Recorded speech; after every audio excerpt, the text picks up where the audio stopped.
ഒരുത്തനും ഭാര്യയും ഭർത്താവും കൂടി നമ്മുടെ പറഞ്ഞല്ലോ, നമ്മുടെ പഴയൊരു അതൊരു ആഖ്യാനം പോലെ പറയുക വെച്ചാൽ ഒരലക്കുകാരനും അലക്കുകാരത്തെയും കൂടി ഉള്ളൊരു സംവാദം. ആ അലക്കുകാരൻ്റെ വീടിൻ്റെ മുമ്പിൽ കൂടി ചാര ഇങ്ങനെ പോകുമ്പോഴാണ് ഉള്ളിലെന്തോ ഒരു ചെറിയ വാക്കേറ്റുണ്ട്, അങ്ങോട്ടും ഇങ്ങോട്ടും രണ്ടുപേരും കൂടി വർത്തമാനം പറയുന്നു. ഭർത്താവും ഭാര്യയും കൂടി എന്തോ ചെറിയ ചെറിയ ഗുണഘോഷമാണ്, രണ്ടിൻ്റെ പട്ടിക എന്നാണ് തോന്നണേ, ചൊല്ലുണ്ട്.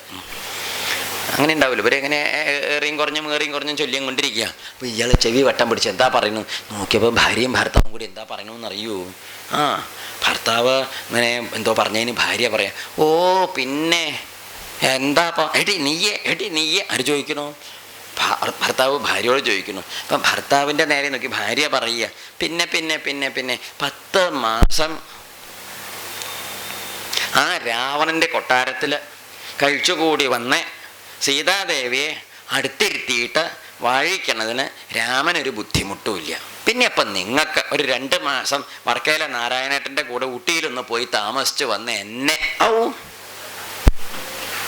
ഇതാണ് ഭാഷ. എന്താണ് പിന്നെ 2 മാസം ഞാൻ അപ്പോഴേക്കും ഇവിടെ 10 മാസമാണ് ആര് കഴിഞ്ഞു കൂടിയത്?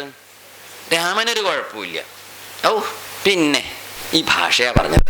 അങ്ങനെ അലക്കാരത്തെയും കൂടി ഈ നാരായണേട്ടൻ്റെ കാര്യമൊന്നും ഇവിടെ പറഞ്ഞിട്ടില്ല, ഒരു ഉദാഹരണം പറഞ്ഞതാണ്. അവർ പറഞ്ഞത് എന്താ ചോദിച്ചാൽ, ഇങ്ങനെയൊക്കെ നോക്കൂ, ഈ ശ്രീരാമൻ്റെ ഒരു കഥ ആലോചിച്ച് നോക്കൂ. 10 മാസം രാവണൻ്റെ കൊട്ടാരത്തിൽ കഴിച്ചു കൂട്ടിയിട്ടാണ് സീതയും കൊണ്ട് വന്ന് ഇവിടെ ഇങ്ങനെ ഇരിക്കണം.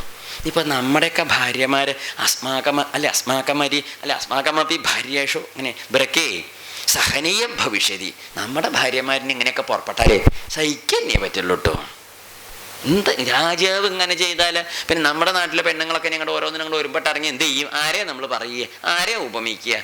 ശരിയല്ലേ? ഇത് കഷ്ടം തന്നെയാണ് കേട്ടോ. തഥാഹി ഗുരുദേ, അതിലുണ്ടാ യഥാഹി ഗുരുദേ രാജ പ്രജാ തമനുവർത്തത്. രാജാക്കന്മാർ ചെയ്യണ്ടല്ലേ പ്രജകൾ ചെയ്യുക, നമുക്ക് നിയന്ത്രിക്കാൻ പറ്റുമോ?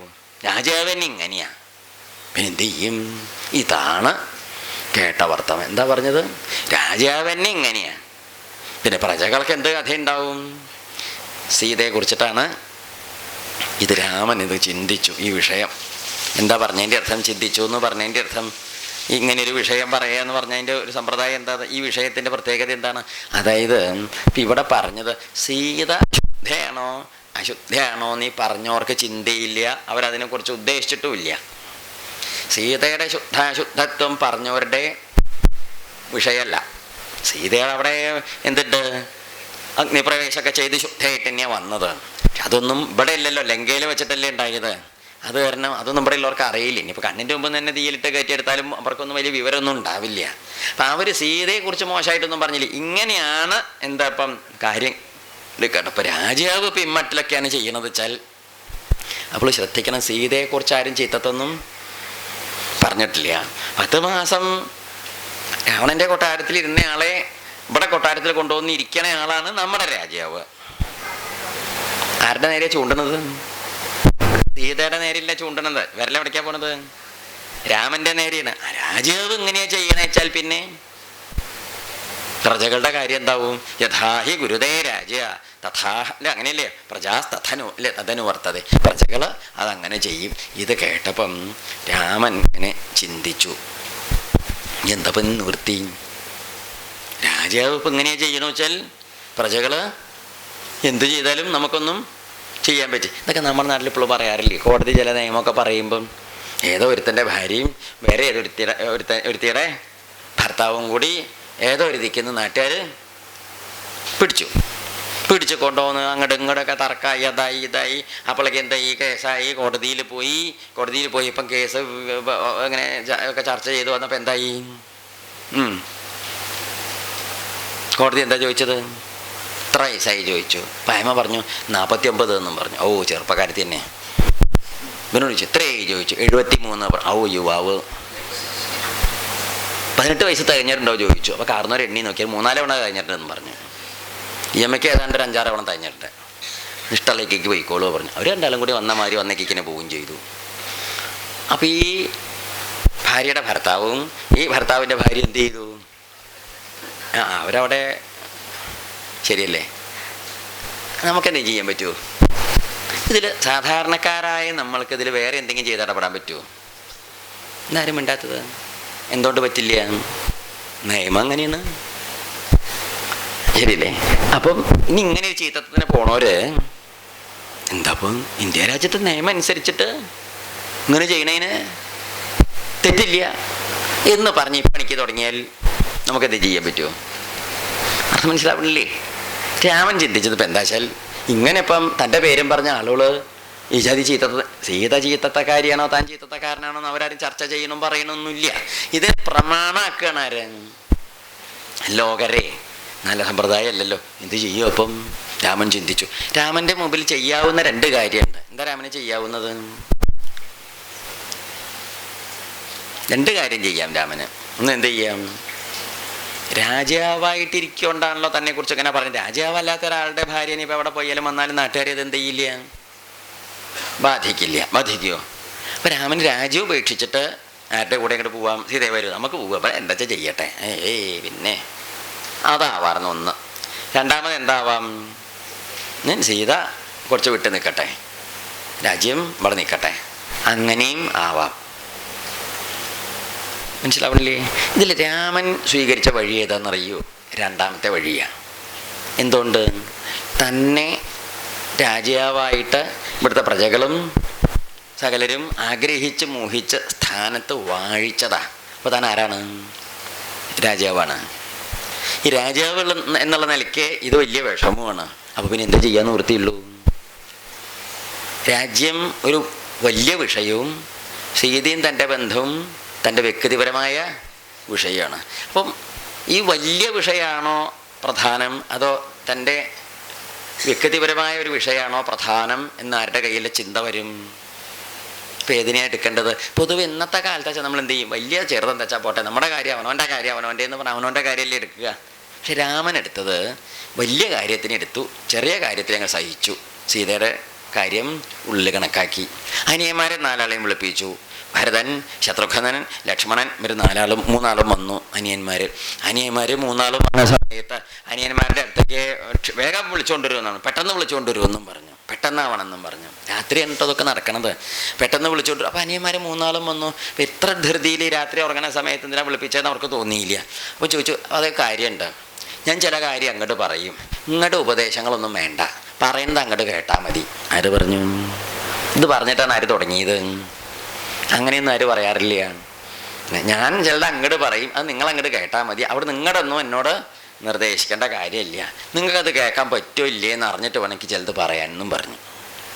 ഞാൻ ചിലത് പറയും, നിങ്ങൾക്ക് കേൾക്കാൻ പറ്റുമെങ്കിൽ നിങ്ങൾ പറയും, പറ്റില്ല വെച്ചാൽ അത് പറഞ്ഞോളൂ, അത് പറയുന്നതിന് വിരോധമൊന്നുമില്ല, ഇത് രണ്ടിലൊന്നും തീരുമാനമായിട്ട് വേണം എനിക്ക് നിങ്ങളോട് ചിലത് പറയാം. അപ്പോൾ അവർ പറഞ്ഞു, എന്താ ചേട്ടാ അങ്ങനെ പറഞ്ഞു? ഞങ്ങൾ അങ്ങനെ ഏട്ടനെ തെറ്റി നിന്നിട്ടില്ലല്ലോ, അങ്ങനെയൊക്കെയല്ലേ കഥ ചോദിച്ചു.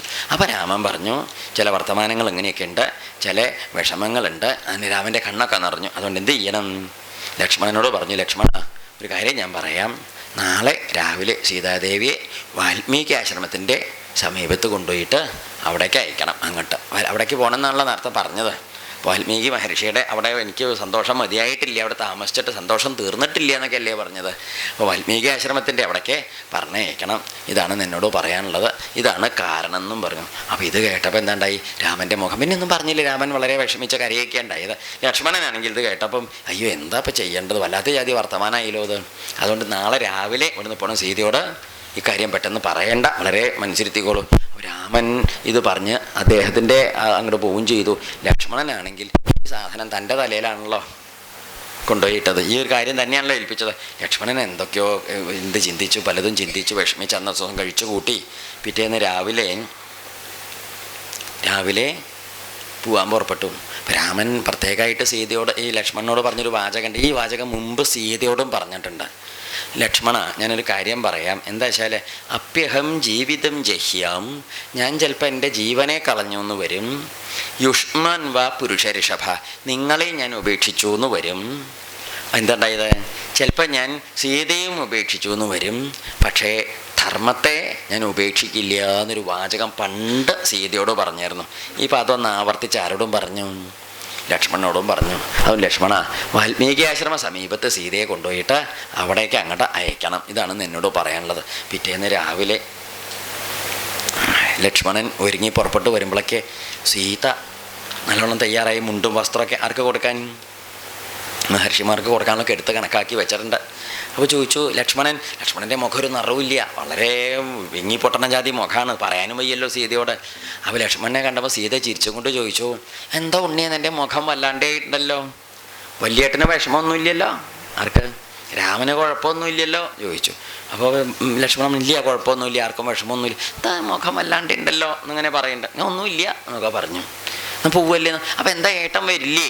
ഏട്ടൻ ഇന്നലെ വരാന്നാണല്ലോ എന്തോ തിരക്കുണ്ട്. അല്ല ഏട്ടൻ വേണമെന്നൊന്നുമില്ല, ഉണ്ണി ഉണ്ടായാലും മതി എന്നും പറഞ്ഞു. ആരും സീത. എന്താ കാരണം?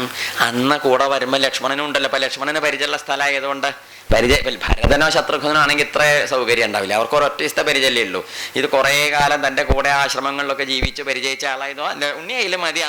ഏട്ടന് തിരക്കുണ്ടാവും, കുട്ടിയെ കൊട്ടാരത്തിൽ പല ജാതി തിരക്കുണ്ടാവും, ശരി എന്നാൽ പോവാം. അങ്ങനെ സീതയും ലക്ഷ്മണനും കൂടി ആ ഇതിലേക്ക് തേരിൽ കയറി പോവുക. തേരിൽ കയറി ചെന്ന് ഗംഗ കടക്കണമല്ലോ. ഗംഗ കടന്നത് ഗംഗാ നദിയുടെ അപ്പുറത്തല്ലേ വാൽമീകി ആശ്രമത്തേക്ക് പോകേണ്ട വഴി. വാൽമീകി ആശ്രമത്തേക്ക് പോകാനായിട്ട് ഗംഗ കടക്കാൻ തോണിയിലേക്ക് കയറി അങ്ങോട്ട് പുറപ്പെട്ട് മുമ്പിലേക്ക് പോകുന്ന സമയത്താണ് സുമന്ത്രരാണ് തേര് തെളിച്ച് കൊണ്ടുപോയി ഗംഗയോളം എത്തിച്ചത്. ഈ സുമന്ത്രരുടെ കഥ ആലോചിച്ച് നോക്കില്ല, എന്തൊക്കെ തേര് തെളിക്കണം അദ്ദേഹം.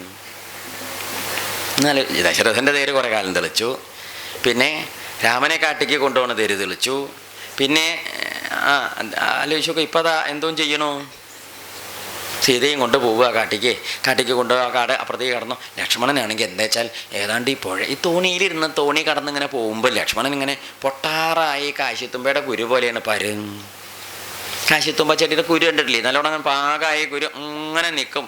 ഒരു ചെറിയ കാറ്റ് ഇങ്ങോട്ട് വീശപ്പടക്കാവൻ അങ്ങോട്ട് പൊട്ടി ചുരുണ്ടിങ്ങോട്ട് മടങ്ങും. ആ കുരുവൊക്കെ തെറിച്ച് പോകണുണ്ടല്ലേ കടുകമണി പോലത്തെ. അതേ മട്ടിലിങ്ങനെ വളരെ വൈകാരിക തീവ്രതയിൽ നിൽക്കുമ്പോഴാണ് പുഴയുടെ നടുക്കങ്ങോട്ട്. അപ്പം സീതയാണ് ഇങ്ങനെ ഓരോന്നും ലക്ഷ്മണൻ നോക്കൂ, വെള്ളം എന്താ അല്ലേ, നമ്മൾ പണ്ടതിൽ കുളിച്ചത് ഓർമ്മയുണ്ട് ഉണ്ണി? അന്നാവും അന്നെന്ന് രാത്രി ആ മരത്തിന് ഓർമ്മയുണ്ട് ഉണ്ണി? നമ്മൾ ഇങ്ങനെ പോകുമ്പോൾ ഗുഹൻ നമ്മളോട് ഓർമ്മയുണ്ട് ഉണ്ണി? ആരോട് ചോദിക്കണ്ട? ഇതൊക്കെ ഇങ്ങനെ സീത പറയുമ്പോൾ ഇതൊന്നും ഓർമ്മിക്കാനുള്ളൊരു പ്രാപ്തിയിലല്ല ആയിരിക്കണത്. ലക്ഷ്മണൻ ഏതാണ്ട് പുഴയുടെ നടക്കെത്തിയപ്പം ഉറക്കെ അങ്ങോട്ട് നിലവിളിച്ചു. ഒന്ന് പൊട്ടിയിട്ടില്ലെങ്കിൽ കഷ്ടാവേ അങ്ങോട്ട് പൊട്ടി ഉറക്കെ. അപ്പോൾ സീത എണീറ്റ് വന്നിട്ട് നെറ്റിയൊക്കെ തൊട്ട്, എന്താ ഉണ്ണിയത്? ഇതെന്തോ കഥയുണ്ടല്ലോ അതിൻ്റെ ഇടയ്ക്ക്, എന്തിനാ ഉണ്ണിക്ക് അറിയണത്? വലിയേട്ടനെ കുഴപ്പമൊന്നുമില്ലല്ലോ. ആര് ചോദിച്ചു? സീത എപ്പോഴും ചോദിക്കണത് രാമന് കുഴപ്പമൊന്നുമില്ലല്ലോ. കുഴപ്പമൊന്നുമില്ല. എന്തിനാ ഉണ്ണിയെ കരയുന്നത്? പുറത്തൊക്കെ തലോടി മുടിയൊക്കെ തൊട്ട് തലോടിയിട്ട് ആശ്വസിപ്പിച്ചു. എന്തിനാ ഉണ്ണിയെ കരയുന്നത്? ഒന്നുമില്ല എടുത്തേമേ, നമ്മൾ പണ്ട് ഈ വഴിയൊക്കെ വന്നത് ആലോചിച്ചപ്പോളേ. അപ്പോൾ സീത പറഞ്ഞു, ഞാനും അത് ആലോചിച്ചു, എന്നിട്ട് ഇങ്ങനെ നിലവിളിക്കാൻ വരുന്നില്ലല്ലോ. പാവം. അങ്ങനെ പോന്നു. പുഴയുടെ അപ്പുറത്തേക്ക് കടന്നു. തോണി കടന്ന് ഇങ്ങോട്ട് എത്തിയിട്ട് കുറച്ചങ്ങടെ വാൽമീകി ആശ്രമത്തിൻ്റെ സമീപത്തോളം സീതയായിട്ട് ലക്ഷ്മണൻ നടന്നു. ആശ്രമത്തേക്ക് പോയില്ല, ആശ്രമ സമീപം വരെയൊക്കെ പോയി. ലക്ഷ്മണൻ അവിടെ നിന്ന് സീതാദേവിയുടെ അടുത്ത് നമസ്കരിച്ചു. ഉണ്ണിയെ ചോദിച്ചു. അതായത് അമ്മയെ ഞാനൊരു കാര്യം പറയാം. എൻ്റെ ഹൃദയത്തിലൊരു ശൂലം അല്ലെങ്കിൽ ഒരു അമ്പ് കുത്തിക്കേറി കിടക്കണുണ്ട്, അതെനിക്ക് പറക്കാണ്ട് വയ്യ. എന്താ വെച്ചാൽ ശ്രേയോഹി മരണം മേദ്യ, ഈ പണിക്ക് എന്നെ ഏൽപ്പിച്ചതിനേക്കാളും ഭേദം എൻ്റെ കഴുത്തിലൊരു കല്ല് കെട്ടി ആ പുഴയിലേക്ക് ഇട്ടാൽ മതിയായിരുന്നു എന്ന്. മരണമായിരുന്നു എനിക്ക് ഭേദം. ലക്ഷ്മണൻ പറഞ്ഞു, മൃത്യുർവാ യത്പരം ഭവേത്, ഇതിനേക്കാൾ എനിക്ക് സന്തോഷം ഉണ്ടാവും, ഞാൻ അപ്പോൾ മരിച്ചു ഉച്ചയ്ക്ക് സന്തോഷമാവുന്നു. എന്നുവെച്ചാൽ അസ്മിന്നീദൃശേ കാര്യേ നിയോജ്യോ ലോക നിന്ദിതേ, ഇങ്ങനെ ഒരു വലിയ വിഷമം പിടിച്ചൊരു കാര്യത്തിന് എന്നെ ഏർപ്പാടാക്കിയതോ. അപ്പോൾ അത് ആലോചിക്കുമ്പോഴോ പ്രസീത എന്നുവെച്ചമേ പാപം കർത്തുമരിഹസി ശോഭനെ, പ്രസാദിക്കണേ അമ്മേ, ഒരു പാപം ചെയ്യണമെന്ന് വിചാരിച്ച് വന്നവനല്ല ഇവൻ. ഇത്യഞ്ജലികൃതോ ഭൂമൗ നീപാത സലക്ഷ്മണ, കൈ കൂപ്പി സീതയുടെ കാൽക്കൽ വീണൊരൊറ്റ നമസ്കാരം.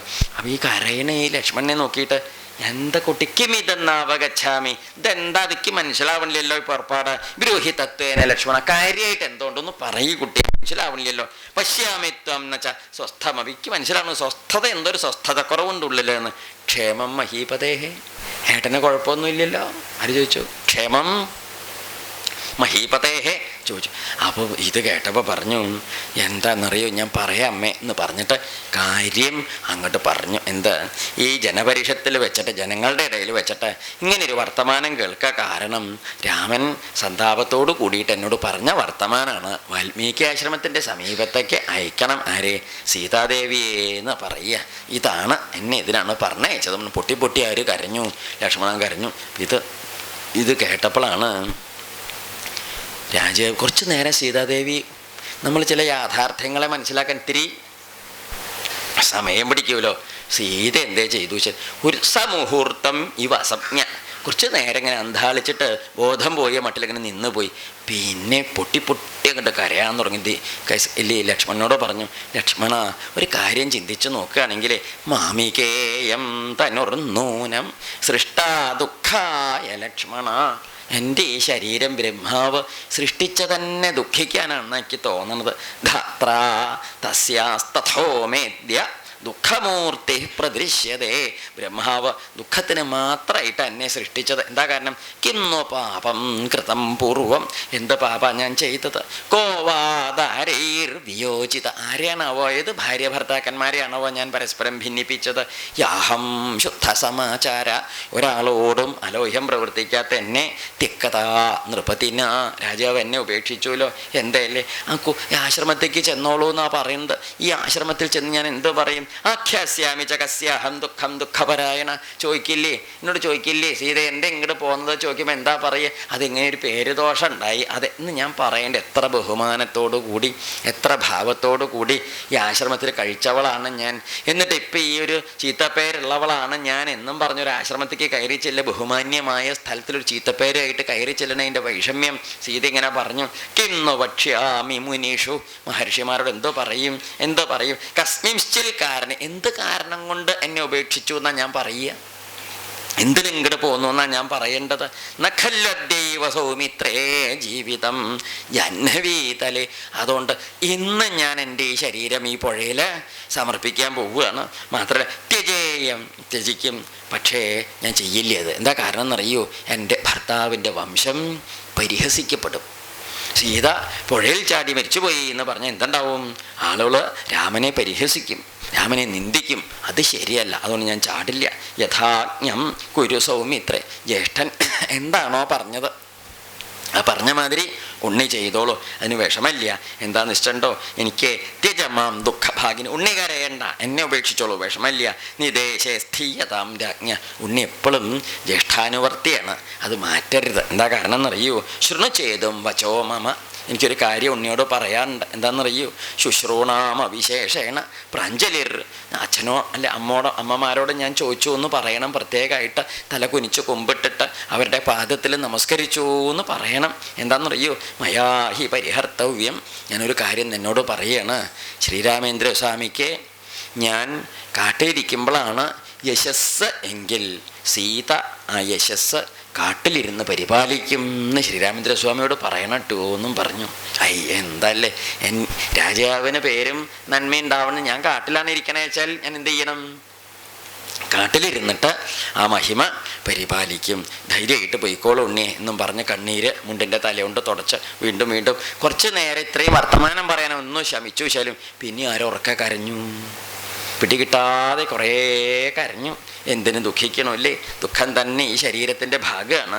അതുകൊണ്ട് നിരീക്ഷേമാദ്യ, അവസാനമായിട്ട് പറഞ്ഞു, ഉണ്ണിയെ തിരിച്ചു പോണതിൻ്റെ മുമ്പ് ഒന്ന് എന്ത് ചെയ്യണം? ഒന്ന് എന്നെ നോക്കിയിട്ട് പോയിക്കോളൂ. എന്താ കാരണം? ഞാൻ പൂർണ്ണ ഗർഭിണിയാണ്, അതുകൊണ്ട് എന്നെ ഒന്ന് നോക്കിയിട്ട് പോകണം. എന്തിനാ അങ്ങനെ പറഞ്ഞത്? നീ ഒരാൾ മതി എനിക്ക് പ്രമാണം എന്നും പറഞ്ഞു. എന്താ കാരണം? കൊട്ടാരത്തിൽ താമസിച്ച് പോകുന്നതിനാണ് തന്നെക്കുറിച്ച് ആക്ഷേപം പറഞ്ഞത്. ഇനി എന്തിനും ആക്ഷേപം പറയാവുന്നതാണ് അവർക്ക്. തൻ്റെ ഗർഭത്തിലെ ശിശുക്കളെക്കുറിച്ചും ആക്ഷേപം പറയാലോ നാട്ടുകാർക്ക്. അതുകൊണ്ട് എന്ത് ചെയ്യണം? നീ എന്നെ ഒന്ന് നോക്കിയിട്ട് പോകണം. എന്താ സീത ഗർഭിണിയായിട്ടാണ് ഉള്ളതെന്ന് നീ ഒന്ന് നോക്കണം കുമാര, നീ മാത്രം മതി, എന്ത് വേണ്ടു എനിക്ക് പ്രമാണമായിട്ട് എന്ന് പറഞ്ഞ് പുറപ്പെട്ടപ്പം ഈ ലക്ഷ്മണൻ കാൽക്കൽ വീണ് തൊഴുതിട്ട് ഏടത്തിയമ്മയോട് പറഞ്ഞു, ഏടത്തിയമ്മ അങ്ങനെ പറയരുത്, എന്നോട് നോക്കണം എന്ന് പറയരുത്. കാരണം എന്താണെന്നറിയൂ? ഒന്ന് നമസ്കരിച്ച് പ്രദക്ഷിണം കഴിച്ചിട്ട് ഒരു നിമിഷം ഒന്ന് ചിന്തിച്ചിട്ട് ലക്ഷ്മണൻ പറഞ്ഞു, ഞാൻ ഇതുവരെ എന്ത് ചെയ്തിട്ടില്ല. ദൃഷ്ടപൂർവം നതേ രൂപം പാദൗ സ്പൃഷ്ടൗ തവാനഘേ കഥമത്ര ഹി പശ്യാമി രാമേണ രഹിതാം വനേ.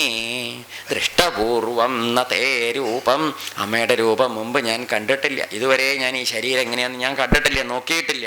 പാദൗ ദൃഷ്ടൗ തവാനഘേ, ആ പാദങ്ങൾ മാത്രമേ ഞാൻ കണ്ടിട്ടുള്ളൂ. കഥമത്ര ഹി പശ്യാമി രാമേണ രഹിതാം വനേ. ഇപ്പം ഈ ഘോരമായ കാട്ടിൽ ശ്രീരാമേന്ദ്രസ്വാമി ജ്യേഷ്ഠനും കൂടി ഇല്ലാത്ത സമയത്ത്, ഏടത്തിയമ്മ ഒറ്റയ്ക്ക് നിൽക്കുന്ന സമയത്ത് ഞാൻ ഈ ശരീരത്തേക്ക് നോക്കുക അന്തസ്സില്ല, ഞാൻ ചെയ്യില്ല. ഇത് 14ഉം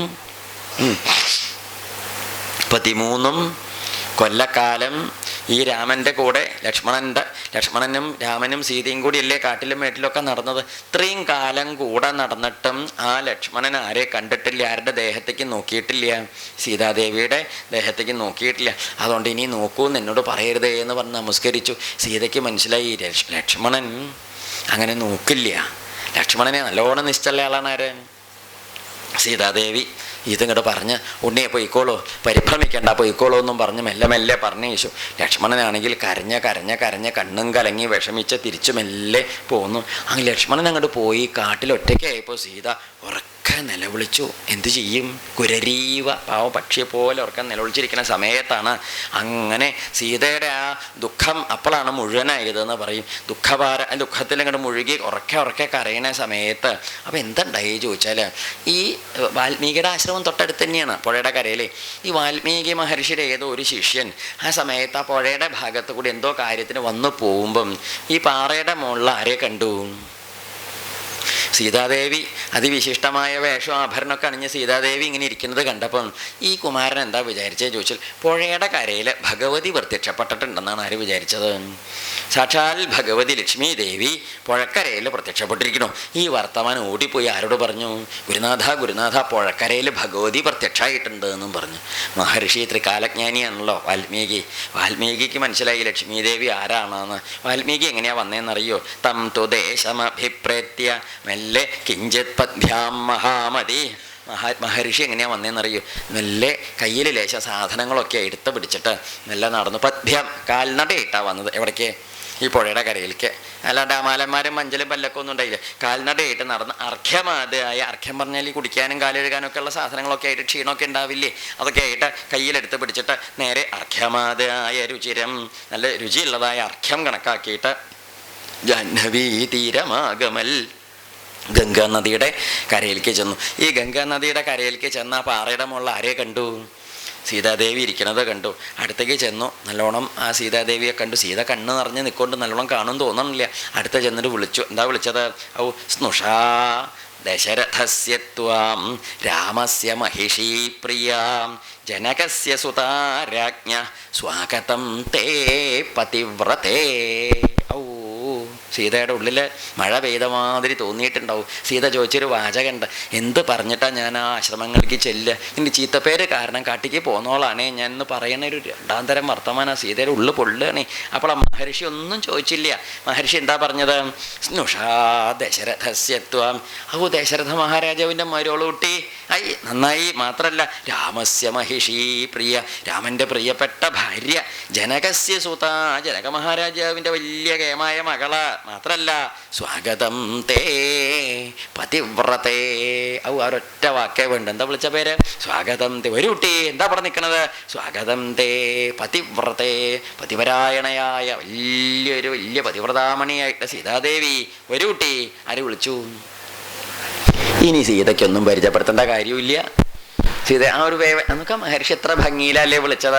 ആ വേദനയൊക്കെ തീർക്കണ മാതിരി. വരൂ, എനിക്കറിയാം നീ എന്തേ ഇവിടേക്ക് വന്നതിൻ്റെ കാരണം ഒക്കെ ഞാൻ ഉള്ളതുകൊണ്ട് മനസ്സിലാക്കണം, അതിനെക്കുറിച്ചൊന്നും പറയേണ്ട, പരിഭ്രമിക്കേണ്ട, വരൂ എന്ന് പറഞ്ഞ് അർഘ്യപാദ്യാദികൾ സമർപ്പിച്ചിട്ട് സർവം ച വിദിതം മഹ്യം, എല്ലാം ഞാൻ അറിഞ്ഞിരിക്കണോ എന്ന് പറഞ്ഞിട്ട് സീതാദേവിയെ സ്വീകരിച്ച് കൂട്ടിക്കൊണ്ടുവന്നു. എന്നിട്ട് എന്താണ്ടായേ? അവന് പറയുകയും ചെയ്തു. എന്താ? അപാപാം വേത്മി സീതേ ത്വാം, നിന്റെ കയ്യിലൊരു തെറ്റില്ല, പാപല്ല, കളങ്കല്ല, നീക്കി ഇഷ്ടൻ്റെ കുട്ടി. നോക്കൂ, തപോലബ്ധേന ചക്ഷുഷ. എങ്ങനെയാ മനസ്സിലാക്കിയെന്നറിയോ? എൻ്റെ ജ്ഞാനദൃഷ്ടി കൊണ്ട് ഞാൻ കണ്ടിട്ടുണ്ട്. വിശ്രദ്ധാഭവ, വിഷമിക്കേ വേണ്ട. പടേ ഒരു ശങ്ക ഉള്ളിൽ വേണ്ട. ഒരു തെറ്റ് പറ്റിപ്പോയി, ഇല്ല. നോക്കൂ, തെറ്റിപ്പം നമുക്ക് പറ്റിയാലും പറ്റിയില്ലെങ്കിലും ഇങ്ങനത്തെ സ്ഥിതികൾ വരെ നമ്മൾ നന്നായിട്ട് വണ്ടി ഓടിക്കാൻ നിശ്ചല. അന്ന് എസ്സല് ഡ്രൈവർ, എന്തൊരു ജാതി നല്ല ഡ്രൈവർ. വല്ലേശം എന്ത് തെറ്റിക്കില്ല, ആ നിയമങ്ങളൊന്നും തെറ്റിക്കില്ല. ആ സമ്പ്രദായത്തിൽ ചിട്ടയിലേ വണ്ടി ഓടിക്കുള്ളൂ. പറഞ്ഞിട്ട് കാര്യമില്ല, നമുക്ക് അപകടം പറ്റാൻ സാധ്യതയുണ്ട്. എന്താ കാരണം? അന്തല്ലാത്തവൻ ഇങ്ങോട്ട് വന്ന് കുത്തിയാലും, ഈ ജാതിയൊന്നും ഇല്ലാത്തവൻ ഇങ്ങോട്ട് കുത്തിയാലും നമുക്ക് ഏൽക്കൂലോ. അപ്പം സീതയ്ക്ക് പാപമൊന്നും ഇല്ല വെച്ചാലും ലോകത്തിൽ പാപാചാരന്മാരാണല്ലോ ഈ പാപാചാരന്മാരുടെ നേരെ പറയണത്. ശുദ്ധസമാചാരയായിട്ടുള്ള സീതയുടെ നേരെ പറയണത്. അപ്പം അതുകൊണ്ട് വിശ്രദ്ധാ ഭവ വൈദേഹി, വൈദേഹി ഒട്ടും ഒട്ടും അങ്ങോട്ട് പരിഭ്രമിക്കണ്ട, ശങ്കിക്കണ്ട.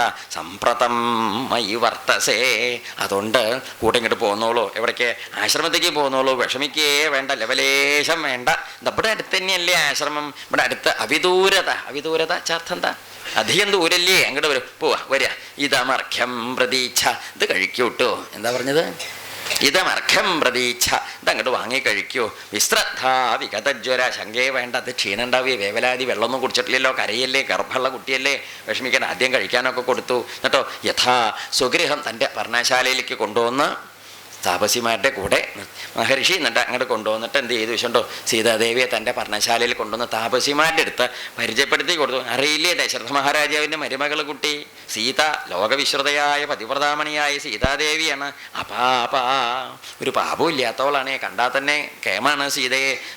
പതിപരിത്യക്കതയാണ്, പരിപാല്യമയ. പക്ഷെ നമ്മൾ വേണം ആരെ പരിപാലിക്കാൻ? സീതയെ. അങ്ങനെ സീതയ്ക്ക് എന്താ ചോദിച്ചാൽ, ഈ ഒരു വലിയൊരു കഷ്ടപ്പാടുണ്ടായ സമയത്ത് മഹർഷിയാണ് ഒരു മുത്തശ്ശൻ്റെ മാതിരി, വലിയ മുത്തശ്ശൻ്റെ മാതിരി തന്നെ മഹർഷിയെ നല്ല പരിചയമുണ്ട്. എന്താ കാരണം? പണ്ട് ഈ സീത അദ്ദേഹത്തിൻ്റെയൊക്കെ ആശ്രമത്തിൽ രാമൻ്റെയും ലക്ഷ്മണൻ്റെയും കൂടെ കുറേ കാലം താമസിച്ചതിൻ്റെ വലിയൊരു അടുപ്പുണ്ടേ. പരിചയക്കുറവായില്ല, എല്ലാവരും പരിചയക്കാരായതുകൊണ്ട് സന്തോഷമായിട്ട് സമാധാനമായിട്ട് അവിടെ നിന്നിട്ട് പറയുകയും ചെയ്തു. മഹർഷി എന്താ പറഞ്ഞത്? നിങ്ങളെല്ലാവരും ഈ കുട്ടിയെ നല്ലോണം സ്നേഹമായിട്ട് പരിപാലിക്കണം. എന്താ കാരണം? ഗൗരവാച്ച മമ വാക്യേന. എൻ്റെ വാക്കിൻ്റെ ഗൗരവം ആലോചിച്ചിട്ട് കണക്കാക്കിക്കൊള്ളണം നല്ലോണം എന്ന് പറഞ്ഞു. ആയിക്കോട്ടെ എന്ന് സീതാദേവി അങ്ങനെ അവിടെ മനസ്സിരുത്തി. സുമന്ത്രരാണെങ്കിൽ എന്താണ്ടായിച്ചാൽ, സുമന്ത്രരെ ഈ തേരെ ഇവരെ പറഞ്ഞയച്ചു.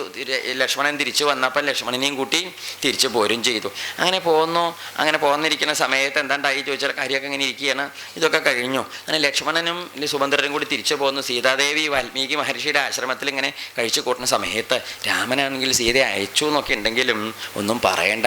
രാമൻ്റെ കാര്യമാണ് അതിലേറെ കഷ്ടം. എന്താ കാരണം? രാമനാണ് വാസ്തവത്തിൽ ഒറ്റപ്പെട്ടത്, സീത ഒറ്റപ്പെട്ടില്ല. എന്തുകൊണ്ട്? ഈ മഹർഷിമാരുടെ സ്നേഹവും വാത്സല്യം, പിന്തുണയും അവരുടെ ബഹുമാന്യതയും എല്ലാം താപസിമാരെപ്പോഴും വല്യമ്മമാരുടെ പോലെ കൂടെയും ഒക്കെ ആയിട്ട് സീതയ്ക്ക് ആ ഒരു വേവലാതി വലിയ വേവലാതിയായിട്ട് തീർന്നില്ല. പക്ഷെ രാമൻ എല്ലാറ്റിലും എന്തായിട്ട് തീർന്നു? ഏകനായിട്ട് മാറി. മനസ്സിലായില്ലേ? അതായത് പറഞ്ഞതിൻ്റെ സാരം എന്താ ചോദിച്ചാൽ, പൊതുവേ ഈ ഒരു പുരുഷൻ്റെ സാന്നിധ്യമില്ലെങ്കിലും ചിലപ്പം ഭാര്യാഭർത്താക്കന്മാരുടെ കൂട്ടത്തിൽ സ്ത്രീകൾ പിടിച്ചു നിന്ന് ജീവിച്ചു പോകും. കണ്ടിട്ടുണ്ടോ?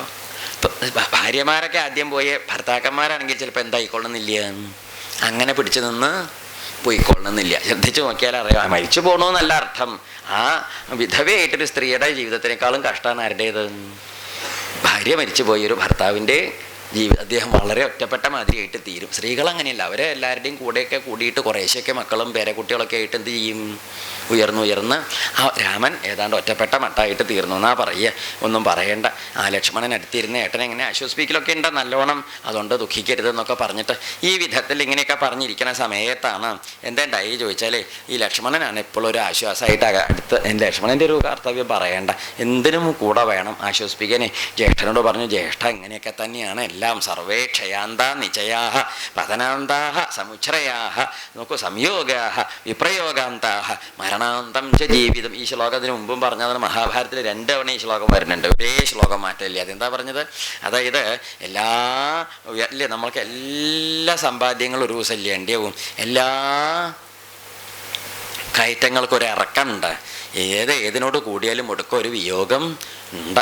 മനുഷ്യൻ്റെ ജീവിതം മരണത്തോടു കൂടി കഴിയുകയും ചെയ്യും. അതുകൊണ്ട് എന്തിനാ ജ്യേഷ്ഠ അങ്ങനെയൊന്നും കരയരുത്. തസ്മാൽ പുത്രേഷു ദാരേഷു മിത്രേഷു ച ധനേഷു ച. അതുകൊണ്ട് ഭാര്യ ആയിക്കോട്ടെ, പുത്രനായിക്കോട്ടെ, സമ്പത്തായിക്കോട്ടെ, സമൃദ്ധി ആയിക്കോട്ടെ, നാതിപ്രസംഗ കർത്തവ്യ. ഒന്നിലും അധികം ഒട്ടണ്ട. എന്താ കാരണം? വലിയ കഷ്ടമാണ്. വിപ്രയോഗോ ഹിതൈർ ധ്രുവം. എന്നല്ലെങ്കിൽ നാളെ എല്ലാറ്റിനോടും വിട്ട് പിരിഞ്ഞ് നമ്മൾക്ക് പോകേണ്ടതാണ്. അങ്ങ് സമാധാനിക്കണം, സമാശ്വസിക്കണം എന്നൊക്കെ പറഞ്ഞ് ആരെ ആശ്വസിപ്പിക്കും? ലക്ഷ്മണൻ. അങ്ങനെ അതൊക്കെ കഴിച്ചങ്ങനെ കൂട്ടുന്ന കാലത്ത് എന്താണ്ടായി ചോദിച്ചാൽ, ഇതൊക്കെ കഴിഞ്ഞു. ആ കാലത്ത് എന്താണ്ടായി എന്നാണെങ്കിൽ, ഈ രാമൻ സീതയൊക്കെ പോയി വളരെ വിഷമിച്ചിട്ട് രാജ്യം ഇങ്ങനെ കൈകാര്യം ചെയ്ത് പരിപാലിച്ച് കൊണ്ടുപോവുകയാണ്. കൈകാര്യം ചെയ്ത് പോണ കാലത്ത് കുറേ മഹർഷിമാർ, ഭാർഗവച്യവനാദികളായ കുറച്ച് മഹർഷിമാർ എവിടേക്ക് വന്നു? രാമൻ്റെ കൊട്ടാരത്തേക്ക് വന്നു. ഇവിടെ ഒരു ചെറിയ സംഗതി ഒന്ന് സ്മരിപ്പിക്കട്ടെ. മുമ്പ് നമ്മൾ തുടങ്ങുന്ന ദിവസം ഒരു കാര്യം പറഞ്ഞായിരുന്നു. ഈ കഥ, രാമായണം കഥ ആരുടെ വായേന്ന് ആര് പാടി കേൾക്കണതാണ് ഇപ്പം നമ്മൾ കേൾക്കണത്? ആദ്യ ദിവസമുള്ളവർക്ക് മനസ്സിലാവും. ദശരഥ മഹാരാജാവിൻ്റെ പുത്രൻ ശ്രീരാമേന്ദ്രസ്വാമി അശ്വമേധയജ്ഞം നിർണയിച്ചത് നടത്താനായിട്ട് ഒരുങ്ങിയിരിക്കുന്ന സമയത്ത് മഹർഷിമാരെല്ലാവരെയും ക്ഷണിച്ചു വരുത്തിയ കൂട്ടത്തിൽ വാൽമീകി മഹർഷിയും കൂടി ക്ഷണിച്ചേർന്നു. അപ്പം അദ്ദേഹത്തിനൊക്കെ താമസിക്കാനായിട്ട് പർണശാലകളും കെട്ടിയുണ്ടാക്കിയിരുന്നു. അവിടേക്ക് ആര് വന്നു? വാൽമീകി വന്നു. വാൽമീകി വന്നപ്പോൾ വാൽമീകി ഒറ്റയ്ക്കല്ല വന്നത്, കൂടെ ആരും ഉണ്ടായിരുന്നു?